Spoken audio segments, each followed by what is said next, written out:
What's up everybody, welcome back to the channel. My name's Akbar and welcome to the match preview for Manchester United versus Chelsea at Old Trafford, 4:30 p.m. kickoff.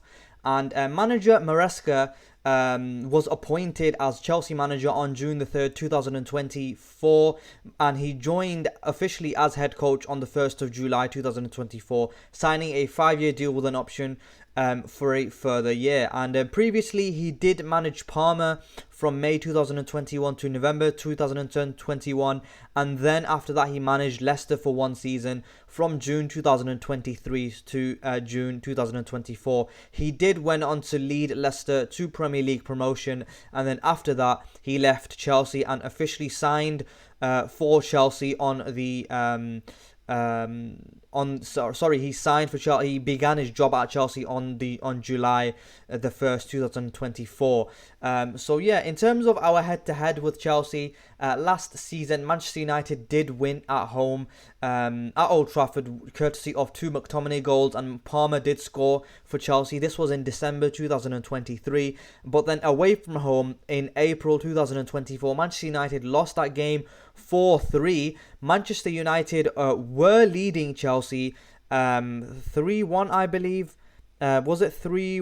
No, they were leading Chelsea 3-2. But unfortunately, Palmer scored in the 10th minute of injury time at the end of the second half, and in the 100th minute, and then 1 minute later he scored again when Man United lost the ball from kickoff, and then Chelsea did win that game 4-3. So it was very unfortunate that Manchester United did lose that game at Stamford Bridge after leading. Man United were leading 3-2 up until the 10th minute of injury time in the second half. So Palmer did end up getting a hat-trick that game. He scored 2 penalties, and then the winner in the 101th minute in injury time. And then Conor Gallagher did grab their first goal in the 4th minute, and then Garnacho grabbed 2 that game for United, and then Bruno Fernandes also grabbed another one to make it 3 goals for United. But Man United unfortunately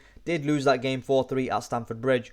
Last season though, Chelsea were under manager Mauricio Pochettino, and they finished 6th in the Premier League with 63 points.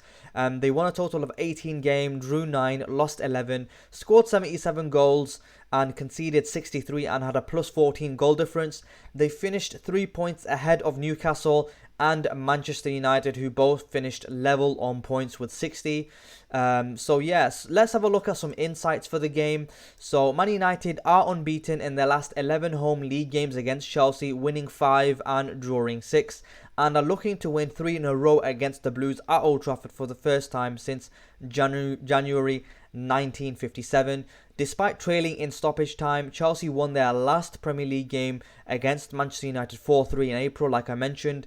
They last won consecutive league meetings with the Red Devils in March 2011, a run of 3. Manchester United versus Chelsea is the most drawn fixture in Premier League history, with 26 of the previous 64 meetings between the sides finishing level. Manchester United have picked up just 11 points after 9 Premier League matches this season, winning 3, drawing 2 and losing 4, their second fewest after 9 games, ahead only of the 2019-20 season with 10. The only 2 times they have lost 4 of their first 9 Premier League games have been in each of the last 2 campaigns under Erik ten Hag. And Chelsea have named their youngest average starting 11 in the Premier League this season, 23 years and 206 days old. In their 2-1 win over Newcastle, they became the second team in Premier League history to not name a single outfield player aged 25 plus in their starting 11 for a match, after Aston Villa, who did so in 2 games in 2013. So in terms of recent form, Chelsea are coming away with 2 recent games against Newcastle, 1 in the League Cup. They lost that game 2-0 after Chelsea fielded a weakened side, and I think they had 9 changes going into that game in the EFL Cup against Newcastle on Wednesday midweek. But last weekend on Sunday, they did beat Newcastle in the Premier League 2-1 at home at Stamford Bridge, and before that they did win against Panathinaikos in the Europa Conference League 4-1. And before that, they lost to Liverpool at Anfield 2-1. And before that, they did draw against Nottingham Forest at home. So this season, they are currently 6th with 17 points. They from the 9 games they've played, they've won 5, drawn 2, lost 2, scored 19 goals, conceded 11, and have a goal difference of +8. So in terms of team news, they have Omari Kilman, who is out. Enzo Maresca has been heavily rotating his starting 11 for the cup competitions, and he made 11 changes. He made 11 changes for Wednesday's 2-0 Carabao Cup defeat at Newcastle. Noni Madueke was the only one of the 9 substitutes to be introduced, as Cole Palmer was unused, and Maresca explaining this was due to positive performances coming up front from João Felix and Christopher Nkunku. Jadon Sancho was not included due to illness, and he is ineligible for Sunday's game, as Premier League rules dictate that players cannot face their parent club. And Omari Kilman has a hamstring injury, like I mentioned, and I will have to wait to make his Blues debut. So in terms of Chelsea starting 11, what I predict that they will go with, this is it. So obviously Sanchez in net, Gusto, Fofana, Colwill and James making up the back 4, Lavia and Caicedo occupying their central midfield positions, Madueke on the right, Cole Palmer in the attacking midfield position or the number 10 position, and then Neto on the left with Jackson up front. So let's talk about Chelsea's tactics a little bit in the build-up phase with possession. So usually Maresca sets his team up in a 4-2-2-3 formation. The goalkeeper moves up into the back line to create a back 4, allowing the wingers to push higher.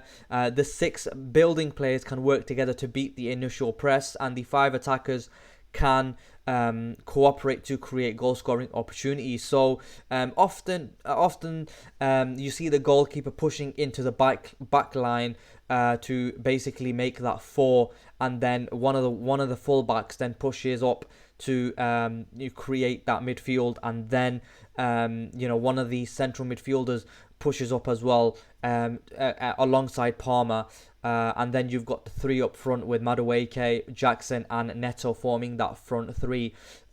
So usually teams like to kind of push their goalkeeper up into the build-up phase, and sometimes bait the opposition into pressing them and then opening up some more spaces on the pitch so they can move the ball forward. So in terms of the build-up phase, high build-up phase, usually when they're higher up the pitch, they do go to that 3-2-5 formation, the same as the low build-up, but without the goalkeeper between the centre-backs. Maresca usually wants the 2 holding midfielders to be in different lines during the build-up. This is crucial for creating passing lanes and disrupting the opposition's defensive structure. When the holding midfielders are staggered, one slightly ahead of the other, it forces the opposition's attackers to make difficult decisions on who to block off, opening up space for the team to advance the ball higher up the pitch. And he also focuses on keeping his wingers high and wide, and this pulls the opposition's defence and opens up more space for Chelsea's midfielders. They also like to have numerical superiority in midfield, having only 2 of the wingers out wide, and the rest in the middle creates more options in the centre and less space between the players. Maresca likes this because he prioritises playing through the middle. He needs one player out wide to pull the opposition apart, while the rest create numerical advantages in midfield areas. So in terms of their backline, they like to have a high backline as well. So a massive aspect of Enzo Maresca's high possession build-up is to have defenders high up. This helps with the counter press, and they get closer to the centre, having more players close to the centre who can win the ball back and make it difficult for the opposition to do anything when they win possession. So again, we see these tactics deployed by various top level sides. That same 3-2-5 build up in possession, and then also pushing the keeper up and pushing the keeper up into the defensive line, so they have the extra player so they can play through the middle as well. Maresca wants his team to play through the opposition when possible, and they use third man principle. The third man principle is a tactical concept used to create and exploit space by involving a third player in a passing sequence. So they also like to make that third man kind of principle. So it typically works by having player A pass to player B, who then quickly relays it to a free player C. An opponent will block the pass from player A to player C, but the pass from player B to player C will be open, which is why he is needed in this passing combination. They also like finding pockets as well. They always try to find attacking midfielders in the pockets. These pockets refer to spaces between the opposition's defensive and midfield lines, where the attacking midfielders can receive the ball in more advanced positions. They also like to have dropping outside, which is when the opposition defends very compactly and does not follow the attacking midfielders to get the ball in the pockets. Chelsea's attacking midfielders can drop outside to receive the ball there instead, so they will wait for the opposition's wide midfielders to come into the middle and drop out into the space outside of him. They also like to have numerical advantages against the opposition's defense. That's a massive aspect in Chelsea's high build-up plays, their ability to create numerical advantages. They also like to kind of attack that half space. They look to create chances by attacking the space between the opposition centre-backs and full-back. They primarily do this from wide areas with underlaps from the attacking midfielders as well. So without possession, usually they set up in a 4-2-3-1 formation when defending, like you can see here on the screen. They look to set up in a mid block as well, always trying to close the centre and force the opposition out wide. Maresca wants his team to stay compact without dropping too low, preferably closing the space between the midfield and back line. They also like to deploy a high back line as well. This helps them to be compact with that high back line, making the space to the midfield line as small as possible. They do this, and they usually try to keep the highest line they can, without leaving the space behind them too open. Defending with a high back line involves positioning the defensive line closer to the midfield rather than near the goalkeeper. They also like to squeeze the pitch as well. They also like the high press, and in the transitions, the 4 to 5 players closest will immediately jump on the opposition player when they lose the ball to close the distance to cut off any passing lanes, and this approach disrupts the opponent's transition from defense to attack, forcing errors and other opportunities as well. So in the offensive transitions, he wants his team to counter-attack in their offensive transitions when winning the ball back. The team transitions quickly from defense to attack, utilizing the speed and movement of their forward players. Maresca emphasizes vertical passes to exploit spaces left by the opposition, often targeting wide areas or gaps between the defenders. So they're your tactics for Chelsea. Pretty standard for high-level good teams. 3-2-5, involving the goalkeeper during build-up play, counter-attacking, when they kind of win the ball back, defensive transitions, closing the player down quickly when they lose the ball to try win the ball back in high-value areas. Same thing that we see from a high-level opposition. So in terms of their star man, of course, it's going to be Cole Palmer, 22 years of age, and he's absolutely taking the Premier League by storm. Very unfortunate that Man City did let him go, and they've got players like Jack Grealish, who he may be technically good dribbler, but he's not putting up the numbers for Man City, and Foden as well has been a little bit missing for them this season as well, and they could definitely use a Cole Palmer in my opinion. But unfortunately for Man City, they did let him go. Last season he scored 22 goals and gained 11 assists in the Premier League, and this season he has 7 goals already and 5 assists in 9 Premier League games. Absolutely insane form by Cole Palmer, and personally I would take him at Manchester United ahead of Bruno Fernandes, simply because Bruno Fernandes is getting a little bit old. I'm not saying he's old, but he is. I think he's 29 years of age, and Cole Palmer 22. I take him ahead of Bruno personally, and Cole Palmer is, if I'm not mistaken, a Manchester United fan as well. So Cole Palmer is the one to be looking out for. So that's your Chelsea lineup. So in terms of Manchester United though, we are coming away with a really good win midweek against Leicester City. This was 5-2 at home at Old Trafford in the League Cup. So it was a good performance by Manchester United. Bruno, Casemiro, Ugarte and Garnacho all had very good games for us. But it has to be mentioned, it was Leicester's B team. Jamie Vardy wasn't even playing, and they fielded a very weak 11, and Manchester United fully kind of exploited that. And Ruud van Nistelrooy did field a very strong 11 for that game against Leicester. But our last Premier League game, unfortunately, we did lose 2-1 to West Ham, and then after that on the Monday, Erik ten Hag did get the sack. And even though I do believe that we didn't deserve to lose that game against West Ham, I think the sacking of Erik ten Hag did surprise me a little bit, because we simply didn't deserve to lose the game, and Erik ten Hag possibly would still be in a job if we had won that game against West Ham in the Premier League. But Erik ten Hag sacking isn't just on one game. It's been a constant kind of period whereby he's been at Man United and he's underperformed, basically. So in my opinion, he deserved to go in the summer, and we just kind of longed out the inevitable. But he is gone, and Ruud van Nistelrooy is going to be in charge for the next remaining three games for Manchester United. This is the second game against Chelsea, which is going to be at home of 4. So we have a total of 4 Premier League games at home, starting with the Leicester City game in the League Cup. We've got Chelsea, then PAOK, then Leicester City at home we had in the League Cup. Then it's going to be Chelsea now. Then it's PAOK in the Europa League. Then it's going to be Leicester City at home in the Premier League. So that's 4 league games. Four games at home for Ruud van Nistelrooy to kind of manage, and hopefully he does come away with the win tomorrow. In terms of Man United's team news, Man United are waiting on the fitness of Christian Eriksen ahead of Sunday's Premier League meeting with Chelsea at Old Trafford. The Dane has impressed in the Reds midfield this season, registering 4 goals and 3 assists in 11 appearances, but missed out on Ruud van Nistelrooy's debut match as interim head coach, Wednesday's 5-2 victory over Leicester City in the Carabao Cup due to injury.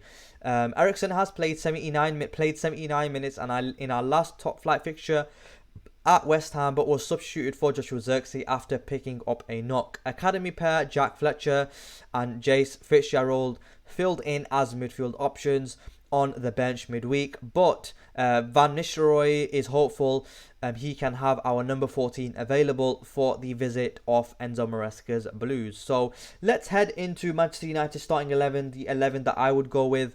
This is it. So Onana and net, of course. Mazraoui at right back, replacing Dalot, who started at right back midweek. De Ligt and Martinez in the central defence. Dalot at left back. Casemiro and Eriksen in the central midfield position. So I'm hoping Eriksen is going to be fit for this game, so I'm putting him into the starting 11. Hopefully he is fit. I think he's been our best midfielder or best player so far this season. Ahmad is coming in on the right for Rashford. Garnacho is dropping to the bench, and I'm moving Rashford to the left with Bruno in the attacking midfield position and Højlund up front. So I think, in my opinion, this starting 11, Ugarte is a little bit unfortunate to start, but I would much rather prefer Eriksen because I want to kind of dominate possession. We're at home, the onus is on us to kind of take the game to Chelsea, and Eriksen is that guy that can dictate play and kind of open up that Chelsea midfield and defence from deep. And Ahmad is coming in for Garnacho simply because I believe Ahmad is our best right winger, and Rashford is, in my opinion, I think Rashford is so much more better than Garnacho on the left. I think Garnacho is a little bit wasteful, but he is going to be on the bench, so I wouldn't mind that. I think he's a very good bench player, Garnacho, a very good impact player coming off the bench, but he has done okay when he started sometimes, but I think he's a little bit wasteful in possession. So that's my kind of starting 11 for Manchester United. And Garnacho, in my opinion, is not as talented as Ahmad. I think Garnacho I think Ahmad is slightly more technical than Garnacho, but Garnacho is kind of a little bit more arrogant and direct in his play. I think Ahmad looks to hold possession and kind of be neat and tidy on the ball, and I think Ahmad is he needs to become more arrogant in his play. He needs to own that ball and own the pitch, and then he'd have the world at his feet.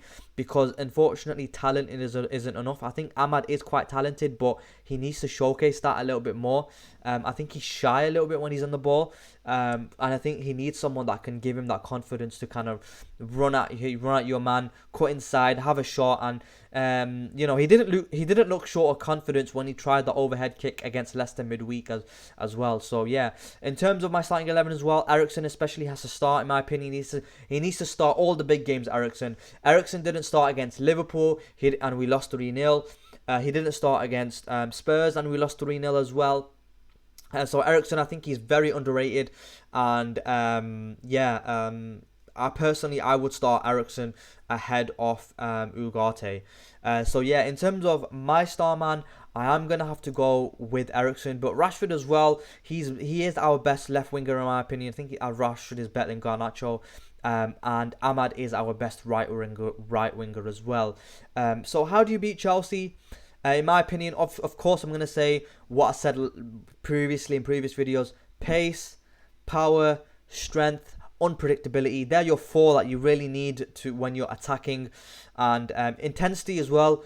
We can't give up that intensity. That midfield battle is going to be key against Chelsea's midfield. Chelsea's midfield is Lavia and Caicedo. I think Eriksen and Casemiro need to be on locking them down. Not only that, but the main thing that you have to do is keep Cole Palmer quiet. He scored a hat-trick against Man United last season at Stamford Bridge, and then he scored at Old Trafford as well last season. Let me just make sure that is correct. He scored at Old Trafford as well last season when Man United won 2-1, courtesy of them 2 McTominay goals. So how do you beat them? Yeah, confidence on the ball. Exploit the fullbacks as well. I think Chelsea are going to push their fullbacks high up the pitch, and that's going to leave space in behind for the likes of Rashford, Ahmad or Garnacho, depending on who is starting. And Neto and Madueke are good going forward in my opinion, but defensively I don't think they help out as much. So there's definitely space that Man United would be able to exploit going forward as well. This is a very, very kind of important game that Man United need to be winning. If we have any chance of keeping our top 4 aspirations alive. And if you have a look as well, let's quickly have a look at today's games. Let me just pull up today's games. Oops, is it working? Yeah. So these are today's games. You've got Arsenal and Man City dropping points. And that really does help out Man United in terms of that chase for the top 4 positions, if Man United are to have any chance of gaining Champions League qualification. And Liverpool, of course, winning there, so that's not great. But if you have a look at the Premier League table, let's have a look at the table quickly.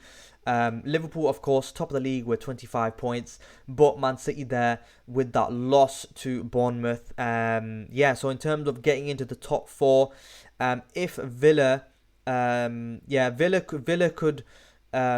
could win tomorrow, and they'd be on 21 points, and then so the gap between top 4 and Man United, if Man United lose tomorrow and then Aston Villa win, Villa would be on 21 points and Man United would be on 11. That is a total of 10 points if Villa win and Manchester United lose.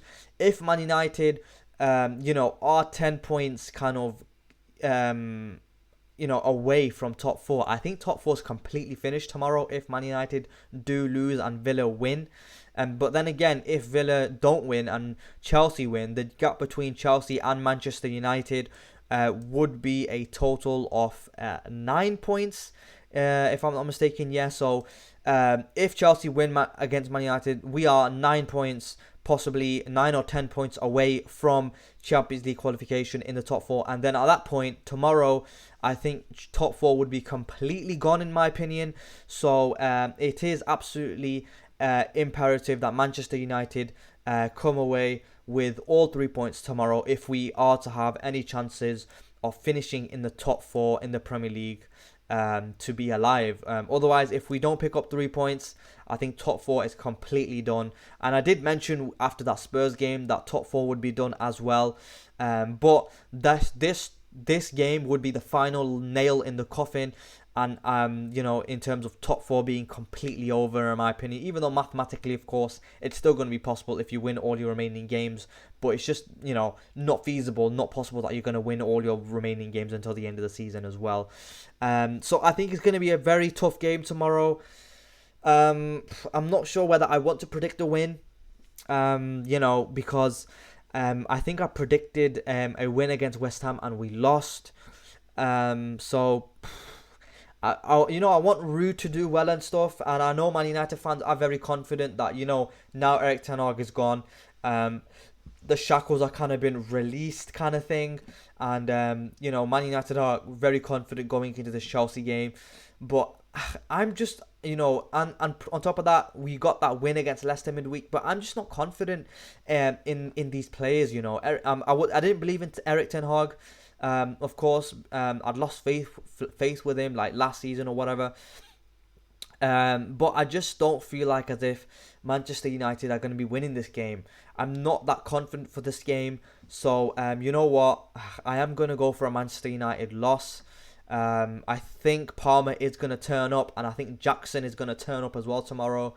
So I'm going for, unfortunately, I'm going to go for a 2-0 loss. I think Jackson and Palmer are going to get on the score sheet. Anyway, that's been my review. Hopefully I'm proven wrong and Manchester United do come away with all 3 points.